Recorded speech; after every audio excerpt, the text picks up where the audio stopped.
গত কিছুদিন পূর্বে ত্রিপুরা পুলিশ তাদের ফেসবুক পেজের মাধ্যমে একটি নোটিফিকেশন জারি করলো। নোটিফিকেশনটি হলো ত্রিপুরার মধ্যে একটি প্রতারণা শুরু হয়েছে। APK file install. APK file install করার জন্য বলা হয়। এপিকে ফাইল মানে কি? এপিকে ফাইল মনে হলো আমরা যে মোবাইল অ্যাপস গুলি ব্যবহার করি, যেগুলি আমরা ব্রাউজিং করে ডাউনলোড করি, এদেরকে এপিকে ফাইল বলা হয়। প্লে স্টোর ছাড়া গুগলের মধ্যে সার্চ করে ডাউনলোড করি, ইনস্টল করি।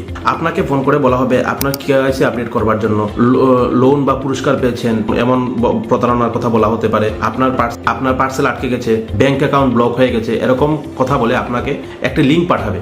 আপনারা ওই লিঙ্কে ক্লিক করলে এপিকে ফাইলটা আপনাদের মোবাইলে ইনস্টল হয়ে যাবে। তারপর আপনারা আপনাদের মোবাইলের পুরো অ্যাক্সেসটা, ওই যারা স্ক্যামার আছে তারা অ্যাক্সেসটা পেয়ে যাবে। তারপর আপনার ফোনটা পুরো হ্যাক করতে পারে, বা আপনার ব্যাংক অ্যাকাউন্টের থেকে টাকা কেটে নিতে পারে, বা আপনার যা ডকুমেন্টস আছে সেই ডকুমেন্টসগুলো হ্যাক করে নিয়ে যেতে পারে, বা আপনার মোবাইলে যা পেপারস আছে সেগুলো হ্যাক করে নিতে পারে। তাই এই প্রতারণা থেকে আপনারা সবাই বেঁচে থাকুন, এবং যে কোনো ধরনের ফোন আসলে, এইরকম ধরনের ফোন আসলে আপনারা সাথে সাথেই আপনাদের নিকটবর্তী থানায় যোগাযোগ করুন, এবং আপনারা কেউ এই লিঙ্কে ক্লিক করবেন না, এবং এপিকে ফাইল আপনাদের এসএমএস বা হোয়াটসঅ্যাপে পাঠালে আপনারা এগুলো ডাউনলোড করবেন না। সতর্ক থাকবেন সবাই এই ধরনের ফোন থেকে। ভিডিওটা ভালো লাগলে একটা কমেন্ট করুন, শেয়ার করে ত্রিপুরাবাসী সবার মধ্যে ছড়িয়ে দিন, আর এরকম ভিডিও পেতে গেলে ফলো করে দিন।